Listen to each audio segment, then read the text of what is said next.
ಶಿರಾಡಿ ಘಾಟ್ನಲ್ಲಿ ಮತ್ತೆ ಭೂಕುಸಿತ ಉಂಟಾಗಿದ್ದು ಸಂಚರಿಸುತ್ತಿದ್ದ ವಾಹನಗಳ ಮೇಲೆ ಗುಡ್ಡದ ಮಣ್ಣು ಕುಸಿದು ಬಿದ್ದಿದೆ. 2 ಕಂಟೈನರ್ ಹಾಗೂ ಒಂದು ಡಾಮರ್ ಲಾರಿ ಗುಡ್ಡದ ಮಣ್ಣಿನಡಿಯಲ್ಲಿ ಸಿಲುಕಿಕೊಂಡಿದೆ. ಒಂದು ಕಂಟೈನರ್ ಮಣ್ಣಿನ ಜೊತೆ ಆ ರಸ್ತೆ ಕೆಳಭಾಗಕ್ಕೆ ಜಾರಿದೆ.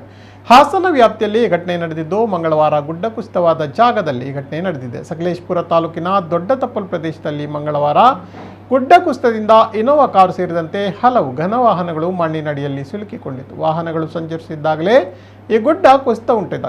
ಇದೀಗ ಮತ್ತೆ ಬುಧವಾರ ಸಂಜೆ ವೇಳೆ ಇದೇ ಜಾಗದಲ್ಲಿ ಕುಸಿತ ಉಂಟಾಗಿದ್ದು ಮತ್ತೆ 3 ವಾಹನಗಳು ಮಣ್ಣಿನಡಿಯಲ್ಲಿ ಸಿಲುಕಿಕೊಂಡಿವೆ. ಇದೇ ಜಾಗದಲ್ಲಿ ರಸ್ತೆಯಲ್ಲಿನ ಮಣ್ಣು ತೆರವು ಕಾರ್ಯಾಚರಣೆ ನಡೆಸಲಾಗುತ್ತಿದ್ದು ಮಣ್ಣು ತೆರವುಗೊಳಿಸಿದ ಕೆಲವೇ ಕ್ಷಣದಲ್ಲೇ ಮತ್ತೆ ಗುಡ್ಡದಿಂದ ಭಾರೀ ಪ್ರಮಾಣದ ಮಣ್ಣು ರಸ್ತೆಗೆ ಹರಿದು ಬಂದಿದೆ. ಈ ಹಿನ್ನೆಲೆಯಲ್ಲಿ ಶಿರಾಡಿ ಘಾಟ್ನಲ್ಲಿ ವಾಹನ ಸಂಚಾರ ಸ್ಥಗಿತಗೊಂಡಿದೆ.